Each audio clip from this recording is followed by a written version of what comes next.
আসসালামু আলাইকুম। Hello viewers, আশা করি আপনারা সবাই ভালো আছেন। বেশ চমক নিয়ে 2022 কাতার বিশ্বকাপের জন্য 26 সদস্যের দল ঘোষণা করেছেন ব্রাজিল কোচ তেতে।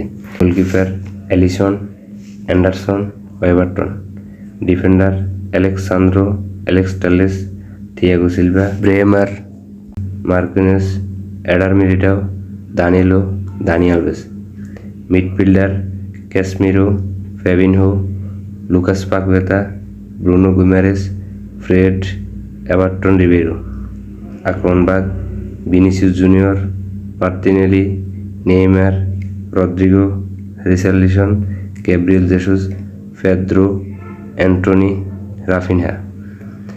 ষষ্ঠ বিশ্বকাপ জয়ের মিশন শুরু হবে 25 তারিখে ব্রাজিল বনাম সার্বিয়ার ম্যাচের মধ্য দিয়ে। শুভকামনা রইল প্রিয় দলের জন্য।